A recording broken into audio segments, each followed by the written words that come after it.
And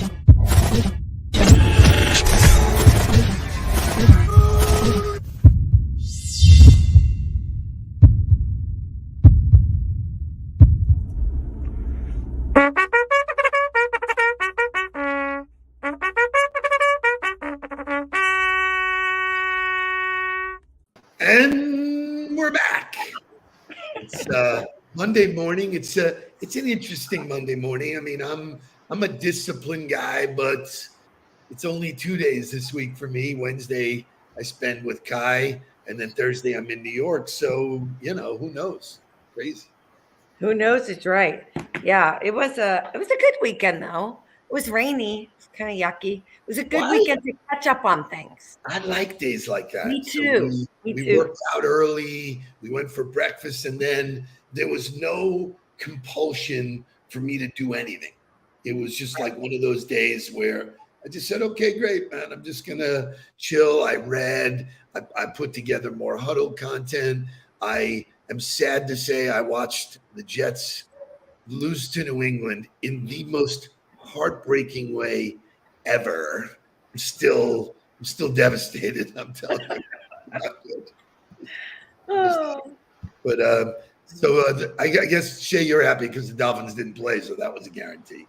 Yeah. The Dolphins didn't play and remain in first place. And so, and Shay, talking baseball, I saw that they renewed Judd. The Yankees are going to keep Judd, and potentially they offered him lots of money.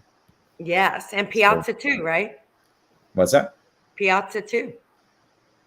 What? Mike Piazza. No. No? Rizzo? Mike Rizzo? I mean Rizzo. Sorry. I'm thinking Anthony of the guy Rizzo? that was at our event. Yeah, I meant Rizzo. Sorry about that. Rizzo, yes. Rizzo will stay in New York. Hence why we don't talk sports when Laurie's on the show. Exactly. There is lots of good stuff. Last Monday, we were prepping for the Ultimate Night Out. We owned social media. It was incredible. Just a fantastic night. You've seen all the pictures, but one you may not have seen is me and the Queen. What a phenomenal job. Fantastic night. Good job. What's your takeaway?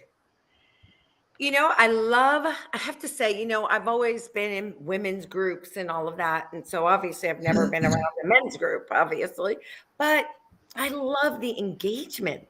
And so I love two things. One, how engaged the men really are in this and how they're embracing the JA mission. And number two, I love that we're attracting and that some of the men that are getting involved are in that 30 range, right? We're getting the next generation of philanthropists, of mentors, of role models. And that excites me because we're all dying off. Mark and Jake are part of that group where Mark at 36, is carrying on the tradition. And that's a challenge for all organizations, is to stay young, stay relevant. There are those who have given big gifts and that generation is moving on. You got to replace those. So fabulous night. For me, I want to give a shout out. Changing gears, I want to give a shout out. Friday night, I went to the Parker, which used to be Parker Playhouse here. Yep. They spent $30 million redoing the place. It's here right in the heart of downtown. It's a beautiful venue. The first time I went there, I saw the New York Bee Gees. And they were awful. It was bad. And so we had this scary feeling that the venue was spooked. But we went and saw the best of the Eagles, and it was basically like being at an Eagles concert. They were fantastic. They're from New Jersey, but I will tell you, if you get a chance to see them, please go see them. It was a lot of fun. And I think when you cover someone else's music, there's sort of an obligation to sound like them, and they did. It was pretty incredible. Just showing you some family stuff this week. Mark is at the airport today, hence why he's not here. He's waiting on Kai, who was 2 hours late. But so Shay showed me some Mark Kai pictures. And then our little guy is sick. Our Jules is sick. Jules got a virus. We had a very high fever and a rash and whatever. So, but Kai will be here Wednesday. I will have Kai out on the water. So there's Mark at the Miami airport enjoying the show. Anyway, and then finally, no, wait, don't forget to put money under the pillow because it looks like he lost a tooth. Lost a tooth. So I will carry that on carry that tradition on for sure. There's Jim, Grandpa doing that. And then finally, I just want to give a shout out to Jake, Jake's like the coolest, man. He goes, yeah, I didn't really train for this, but I'm running the Rockin' Rib Run, which is a 10K, which is 6 point something miles. And he did it in 8 point something per mile. Like at 24, he got out and just ran without really training for it. So kudos to him. Lots of good stuff, lots of family, lots to be grateful for, lots to be thankful for. Let's get this thing started. I got a cool show. Laura, you're going to be in the hot seat. I got some questions for you. Oh, I'm ready. Wake up, everybody. Get up, get up, get up, get up. We got, come on. Wake up, everybody. Teach a new way. Maybe then now listen what you have to say. Wake up, everybody. No more sleeping in there. No more back to thinking, time to thinking ahead. Come on.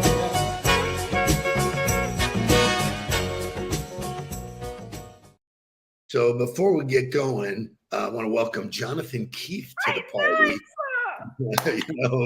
First of all, he shows up at the huddle and says, "You're amazing." What about me? Excuse me. I have my own fan club. Okay. Actually, I was just in touch with him. We were supposed to have lunch last week. We had to postpone, but we will make that happen again. What a great guy! He has We got to get him involved. Yep, he has built such a great company. So yeah, I keep inviting him. So we'll get him. I will make sure of that. Okay, so as we roll into this week, and the things I like to talk about with you are CEO leadership type stuff. Here is the golden rule that we learned from two female fighters in the UFC.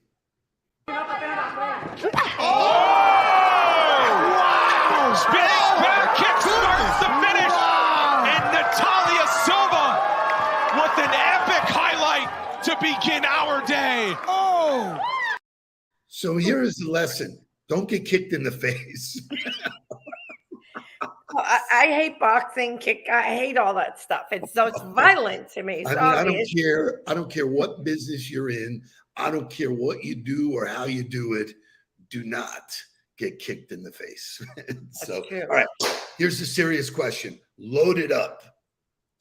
Lori, as the CEO, should you let an employee who has no-showed back to work? So whether they didn't show for a day or they quit without 2 weeks notice, this is a conversation that we can, really dig into. And Mark is telling us that LinkedIn is screwing up again. So jump into YouTube, please. It's such a clear thing. But the question to you, Lori, is I'm an employee. I either don't show up, I don't, or I quit without resignation. Do you allow me back in the organization? I think on number one, it depends. When I read the article, the person had some circumstances going on, although they could have contacted the employer. So that one might go for a warning. But if you just don't show and we can't prove that you really just weren't screwing us over, then the answer is no. And we've had people leave with no notice. But in our case, we put in a policy that you don't get any PTO so if I've got 5 days of PTO left, I lose them if I don't give 2 weeks notice. So I'm going to extend the conversation beyond like the no show, because people do have emergencies and sometimes it goes on. But for any reason, somebody leaves the organization, right? And let's tweak this conversation a little bit. They leave the organization for what they think is something greener somewhere else, which is really where I want the conversation to go. And then they find out, it's not. And they say, Lori, can I come back? This is, for me, I have a very steadfast rule. I want to hear from you first. I think part of it depends on how they leave, number one. But usually I think people should go forward and not come back, because I think at some point it's going to happen again. And I hate to generalize, because I think it could also work the other way, right? It could also be like, wow, I now realize what I had. There's my boy Gino. There's my boy Gino. This is the answer. Hold on. Always use a no rehire policy. When you go, you let the door hit you in the ass and don't look back. Right. So I think that works for both parties. So thank you for your opinion. Thank you, Gino. For me, to me, it's time to move on. Whenever someone comes back, you're rehashing old shit. And so, for me, and this is in my career, whenever somebody left, whether they gave me notice or they left or whatever, when they left, even if I didn't want them to leave, I came to the realization that when we rehired, when we got somebody new, it was always better. Yeah. Always better, because all of us have the tendency to keep people in a position where you're willing to tolerate some stuff that somebody new wouldn't do. So, it's like, I love this when Devin says, this whole boomerang thing, right. People who are jockeying in and out and in and out, to me, I was always waiting for them to leave again, or that would be in my head. So it's a cool topic, because, I do all this studying and stuff. And over the course of the last 2 years, the great resignation, when people said, I'm leaving to find greener pastures or to do whatever, or even more importantly, to become an entrepreneur. Everybody thinks it's a fucking picnic to be an entrepreneur. It's like, it's not. And it's like, so to Jim Barrett's point, into what I said earlier, now I do think in most cases they need to keep moving forward, and we've hired somebody, like as you said, typically it's an opportunity to find somebody even better, even when you think you have the best person, right? But let's say someone does leave. We did have someone who was a part-time employee who left to go start her own company, but stayed in touch, left on great terms, right? Came back and said, I can't make enough money to live, right? She still does her little, gig on the side, but was always a great employee, pleasant. And how do you fault someone for wanting to go and try to do something? So we did bring her back. And so I think, to Jim's point, I think there's, I don't know that I would say never, that I would never do it. But I do think for the most part, you got to move forward. For me, I know from history, I've done it for so long, hired and fired and done all this stuff, that I know that people who left, and this is really where I want people to think of this, were thinking of leaving for 6 months prior. They didn't just wake up on a Monday morning and go, I'm out of here. They were giving it a half-ass effort because they were working on or thinking about whatever they wanted to do in their career next. The minute you start looking for something, you got one foot out the door. So this whole conversation. Yeah, but so that brings up a whole nother topic. Okay, come on, man, bring it, man. Are you telling me that most people aren't? Maybe they're not actively looking, but that they're not taking offers and opportunities in? Because I think these days, most people are getting calls because everybody's getting poached there for a while, right? And it probably got them thinking. So I don't know. Well, I would tell you this, and this is what I coach my own people. I say the minute you think of leaving, you should leave, because you've opened the door to less than. Because I'm not leaving, it's my business. I can't run away, it's mine. If you think about leaving, the thought changes your behavior. Thoughts become things. So, and I tell people, listen, it's okay. It's a free country. You, for whatever reason you decide to leave, very similar to me sleeping and waking up in the middle of the night and staring at the ceiling going, I got a problem with that person. The minute I knew there was a problem with them, and Gino, I'd love you to shine in on this. It never got better. It always wound up in them leaving or me firing them. It was always something that I said, boom, something's wrong. Same thing for those people. If there's something wrong, I think you should make a change. Like I said, I think sometimes it's for an opportunity. Sometimes you're open because you want to build your career. I don't know. I've seen. I just think we're living in a different time than when you and I were coming up. Okay. And so if you were looking back when I was coming up the ladder, yeah, you were looking, you were out. But I think today there's just stuff coming at us and opportunities coming at us all the time. So of course we're open. I mean, listen, you get calls. Well, you're an entrepreneur, so maybe you do get calls to start another business. I get calls to go be a CEO somewhere else. I do. All the time. Whoa. So control the controllables. You can't control the inbound, but my answer is my commitment is to my core business. Boom. Your commitment is to JA. The minute you in your head say to yourself, I'll entertain other opportunities, you can't possibly be giving 100% to, and I know you. You yeah, are but committed. that doesn't mean that I'm not, when somebody calls me or something comes across my desk, first of all, I know in a second, whether it's something I even want to know more about, because I know what I have. I know what I love. It would have to be like fireworks would have to go off for me to want to, consider leaving JA, because I love it. It's my heart, my soul, my why, it's everything.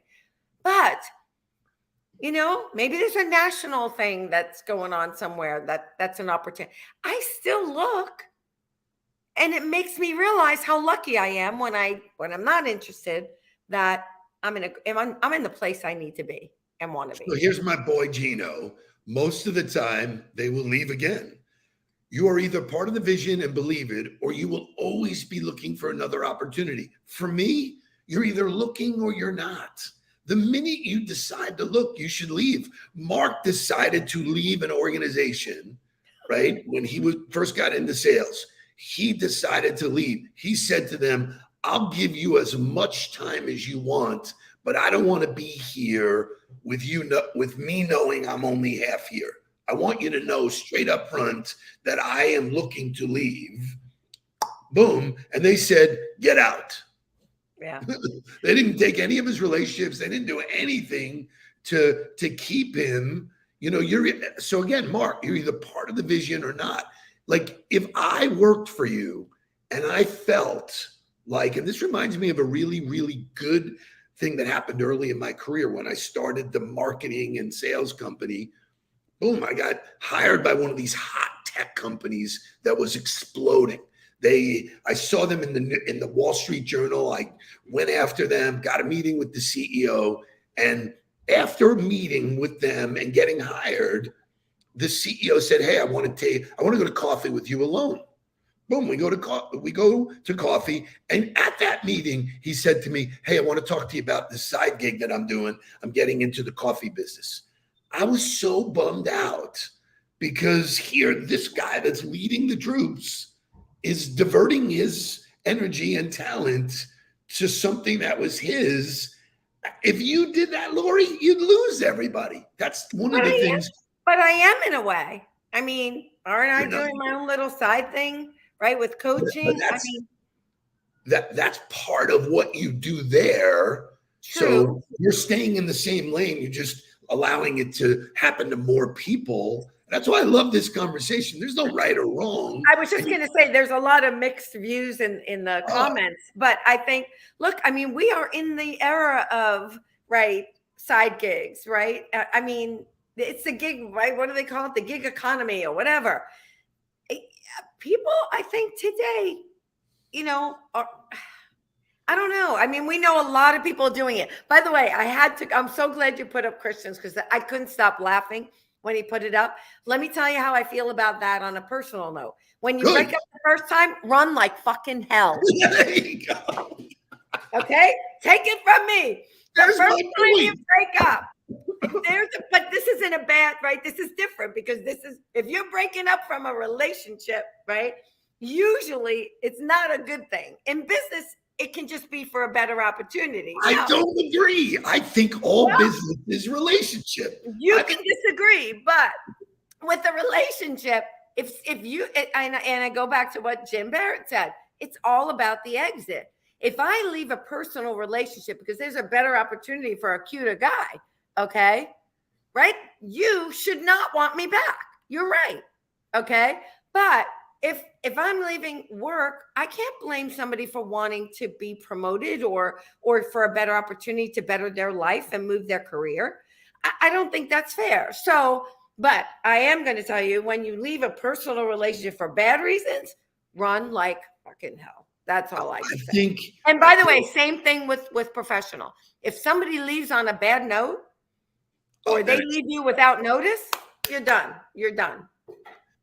So so it's really interesting, and I love Gino for this. This is why our conversations are great. It's all about trust.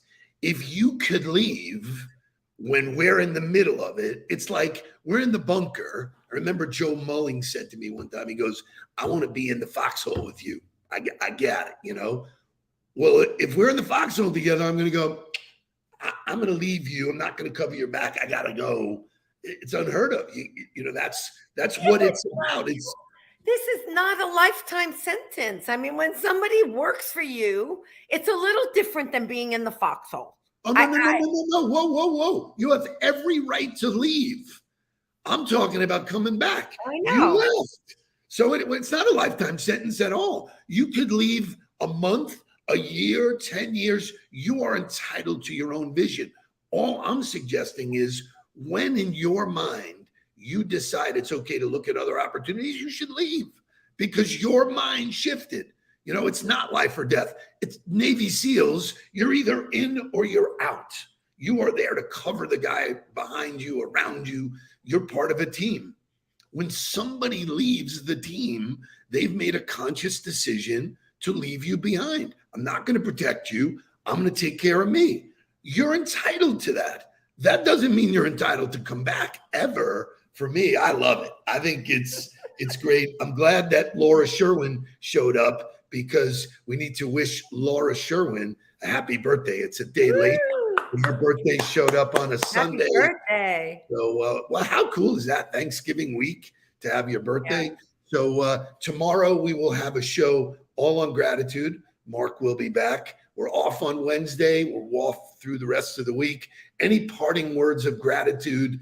Lori Salarillo, who cooked an Italian meal for 15 people, and none of us were invited. Look at it. Those are not even the good ones. Yeah, that was the chicken scaparella and a true traditional Sunday gravy, which I have not made in a long time. So I actually enjoyed it, although my back and my feet didn't enjoy it, but I really did. And it was great to have everybody here. We've been trying to do this like once a month, and my kids are with their dad on Thanksgiving. And so I thought this is a good way to see everybody before. So this way we don't miss them on Thanksgiving, but very, very grateful for all of them and for family and for you, my friend. And just, you know, I have to tell you a quick story. Somebody said to me one day, this was a few years ago, they said, wow, your life really sucks. And I'm like, I was like, what? And they said, yeah, you got this ex-husband that just doesn't ever let up, right? You got a son with a disability. I had my daughter going through her own stuff, right? My mother was aging and right, I had to take care of her. I'm like, I don't know. I kind of thought I was blessed. So I think it's how you look at it. I am very grateful for every opportunity, every person in my life, because if they're in my life, it's because they want to be. Right. I want them to be, and they want to be. So I don't know. I don't have any complaints. Well, I think it's great. I think that's, you know, a lot of people talk about Thanksgiving, you know, is the day that we talk about gratitude. I think if you live a life of gratitude, and we'll talk about that tomorrow, if it's a daily practice to be grateful. And when I post on Sunday, I post about my family, my friends, the food I get to eat, the places I get to go, the music I get to listen to, the causes I get to be involved in. Check, check, check. Because there's somebody out there that is not as fortunate as we are, no matter what your situation is. And by the way, Christian, I'm sorry. I'm Italian. It's gravy. Okay. Sorry. And if it's got meat in it, it's definitely gravy. Okay. So that's, and I'll have to make some we'll have to do a Huddle Italian dinner one night, and I will definitely make some gravy. Well, you know what? That is a charity idea for JA. Lori's. No, Andy does his pasta dinner, so I can't compete with that. Anymore. He's stopping it. He's stopping that. Oh, so I didn't know that. It's Lori's gravy dinner. it's $500 a head. And by the way, we did not get to talk about the sales stuff, so let's save that for next Monday, because that was a good conversation too. I will save all of that for our kickoff next Monday. We'll talk gratitude tomorrow. You, my dear, I'm very grateful for you. Thank you for being in my life. Thank you for being my friend. Have an awesome holiday. Give that Patrick a big hug for me, and I'll see you soon. Happy Thanksgiving, everybody. Please don't worry about me. I'm about to let my heart speak. My friends keep telling me to leave this. So let's get down to business. Let's get down to business.